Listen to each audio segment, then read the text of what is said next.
Programa Missão Saúde. Oferecimento: Lojão das Clínicas, Rua Cérvulo Brito, número 275, Cidade Nova. Clínica Cedem, Centro de Diabetes e Endocrinologia, Avenida Najib Mutran, Cidade Nova.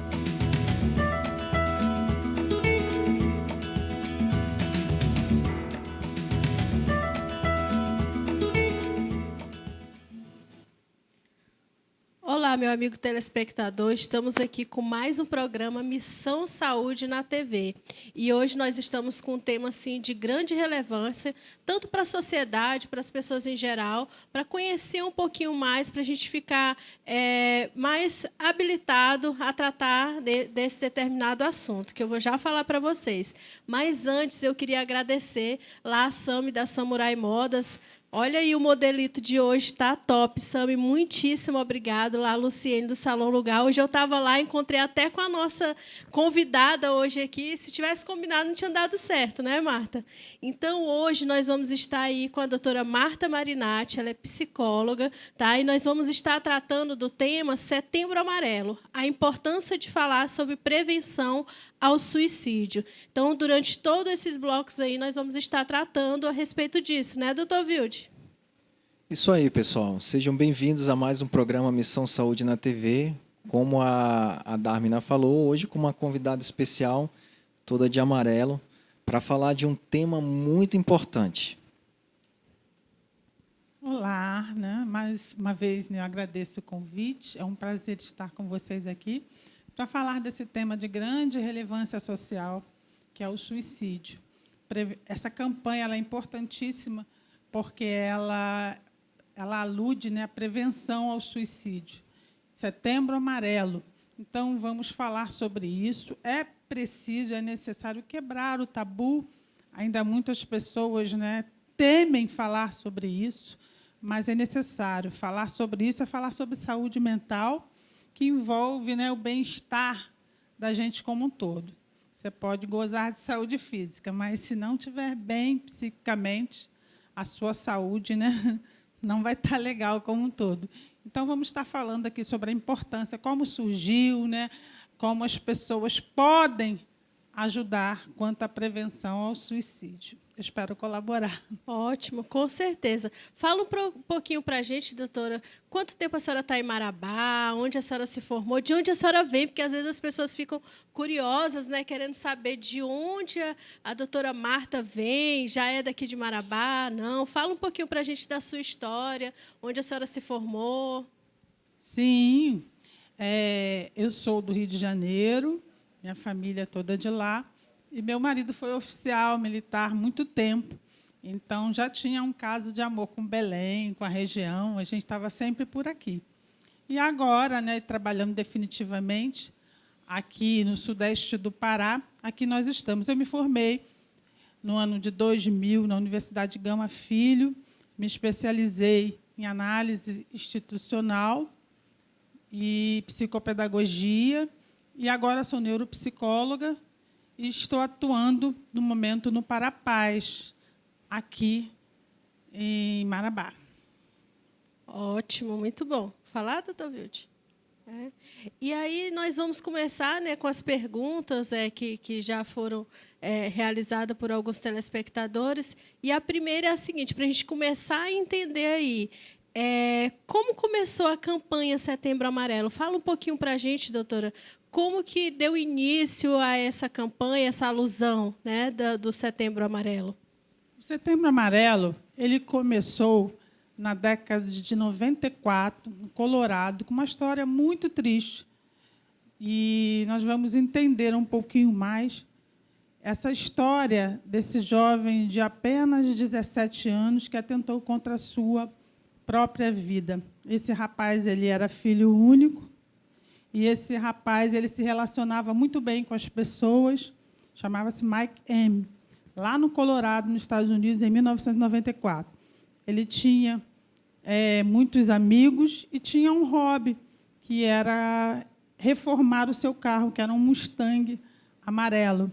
Então, tudo aparentemente normal, até que esse rapaz atentou contra a sua própria vida no dia 8 de setembro de 1994. Então, para surpresa de todos, quando seus pais, né, foram analisar, né, a vida do Mike M., eles viram que ele sofria realmente de depressão. E eles desconheciam esse tipo de sofrimento.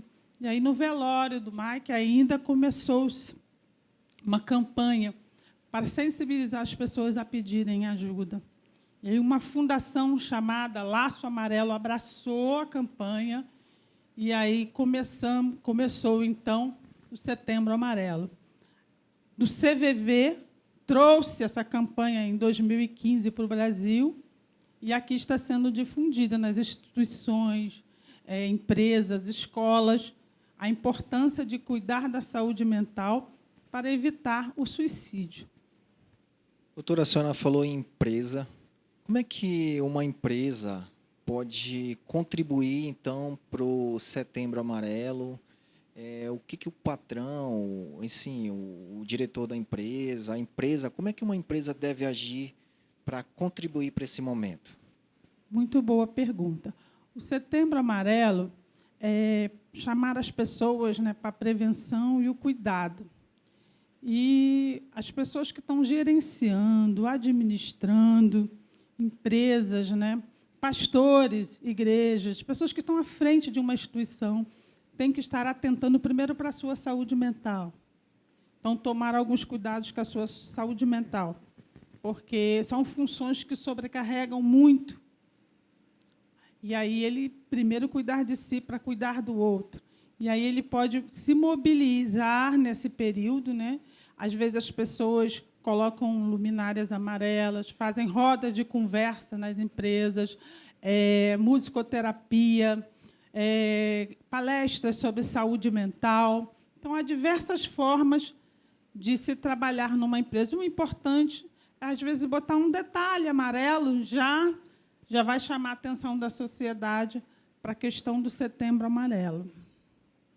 Doutora, é assim, entre muitos sintomas da depressão, quais são os sintomas que requerem mais atenção por parte dos amigos, dos familiares, das pessoas ali que convivem, né? O que chama mais atenção? Porque, às vezes, assim, eu escuto muitas pessoas falando assim, nossa, eu nem sabia que fulano, né, tinha depressão, e aí, quando vê, já a situação já está bem agravada. Existe um parâmetro aí? Como que a gente pode observar isso? Sim. O objetivo da campanha não é falar, né, mais especificamente sobre as doenças, os transtornos mentais, mas não tem como conhecer, eu acho que faz parte. E aí 2/3 das pessoas que vão ao suicídio sofreram de algum transtorno mental. Então, é muito importante conhecer, sim, Dármina. Então, a depressão, ela, às vezes, as pessoas conseguem disfarçar, mas sempre dão alguns sinais, né? E a maioria é isolamento, choro, tristeza na maior parte do dia, às vezes ganho excessivo de peso em pouco tempo, perda de peso, apetite, né? Vai falar muito sobre o estado de humor da pessoa. E aí tem os aspectos cognitivos, como falta de atenção, e falta de dificuldade para pensar e para falar. E aí começa, né, os indícios do sofrimento psíquico. Mas o isolamento, a gente tem que estar atento, principalmente adolescentes e idosos. Idosos também, temos uma estatística muito elevada para idosos que recorrem. Tivemos até um ator recentemente, né, que não era tão idoso assim, 70 e poucos anos, que, infelizmente, recorreu ao suicídio. Então, a gente depois foi ver que essa falta de contato social, as perdas, né? A pessoa vai perdendo, perde o companheiro, perde o trabalho, perde amigos, perde familiares. Então, chega uma fase da vida que fica difícil. Se a pessoa não buscar ajuda, não pedir ajuda, e se as pessoas que cercam não estarem atentas à saúde do idoso, infelizmente, acontecem essas coisas. Doutor, o que a gente percebe na prática clínica do dia a dia no consultório, eu trabalho com obesidade, as pessoas correm do diagnóstico de depressão ainda tem, eu acho que, um certo tabu. É difícil a gente conduzir uma consulta para emagrecimento, para obesidade, e dizer, a gente percebe algumas características e sinais e que aquela paciente está com depressão. Só que o que eu percebo na prática clínica é que o paciente tenta justificar que ele acredita ser um distúrbio hormonal, um outro distúrbio de outra causa, e que o cansaço, a fadiga, o déficit de atenção, a insônia, ele é gerado por alguma coisa orgânica. Ele quer essa justificativa no papel, dizendo que não tem, que tem algo que esteja acontecendo no físico que justifica aquilo, mas que, na verdade, pela experiência clínica, a gente já nota um padrão depressivo. E que muitas vezes a gente encaminha ao psicólogo, tá? E vê que os pacientes não aceitam, de certa forma, na primeira tentativa, né? A gente ainda percebe um tabu. Por que é tão difícil o paciente aceitar ser tratado ou admitir que ele tem esse diagnóstico? Negação da doença. E aí a negação da doença traz resistência ao tratamento, dificuldade de adesão, principalmente à medicação, como qualquer outra doença. Por exemplo, um diagnóstico de câncer. Se a pessoa negar, qual vai ser o prognóstico dessa pessoa, doutor? Muito ruim. O tratamento vai ser mais difícil e a melhora, a resposta do organismo vai ser mais difícil. Na depressão é a mesma coisa. Eu acredito, doutor, que isso seja reflexo ainda da saúde mental até a década de 50, onde o tratamento, né, ao paciente com transtorno mental era asilar, né, era muito sofrível por causa das pesquisas, não havia muita pesquisa ainda, né? Então, o tratamento não era com muita dignidade. Então, ficou esse preconceito na sociedade quanto à saúde mental. A senhora acredita que hoje está mais fácil falar disso do que na década passada, por exemplo? Com certeza. Hoje nós temos que falar sobre isso para ir vencendo essas resistências. E as pessoas entendem, o adoecer, nós estamos aqui, né, lúcidos e orientados, mas amanhã pode acontecer qualquer coisa, estamos sujeitos. E aí a gente pode vir a sofrer de um transtorno mental e precisar do serviço, sim, do médico especialista, que é o médico psiquiatra, o neurologista. Faz parte da nossa caminhada aqui na Terra, o adoecer, né? E aí a gente tem que tomar consciência e buscar ajuda, sim. O maior problema, doutor, é o pedir ajuda. Na nossa sociedade, na nossa cultura, a gente não pede ajuda. E aí aqueles sintomas vão se agravando, e às vezes chega ao triste fim, que é o suicídio. Essa parte de pedir ajuda, eu acredito que seja um dos maiores problemas, né? As pessoas não querem assumir, admitir que precisam dessa ajuda, que precisam procurar alguém, né? No caso, fazer o tratamento, e aí vai só agravando ainda mais a situação, né, doutora? Agrava, sim, com certeza. Me chegam pessoas que já estavam com o encaminhamento dos médicos, né, há muito tempo, guardados, né, e a situação já se agravou muito. E é mais difícil. A gente consegue ajudar, sim, nunca é tarde. O importante é pedir ajuda por conta do prognóstico, aí, a melhora. Está em sofrimento, por mais que tente esconder, vem a insônia da Dharma. Transtorno mental, na maioria das vezes, ele leva a insônia, leva a angústia. Eu atendi uma pessoa que tinha vontade de comer tijolos. Olha o sofrimento, comeu uma barra de tijolo. Então, eu já atendi pessoas que corriam na rua de tanta angústia. Então, não precisava chegar nesse ponto, né? Então, a gente tem que falar sobre isso para ir desconstruindo as resistências e a sociedade entender que é uma especialidade da área da saúde que, como qualquer, né, outro profissional, precisa, né, estar aí em atendimento e precisa estar em acompanhamento. Diante de uma pessoa que já tem um pensamento de suicídio, A senhora falou em sociedade. Como é que a sociedade pode agir? Como é que os familiares, as pessoas que estão ao redor podem agir diante de uma pessoa que já começou a manifestar esse pensamento?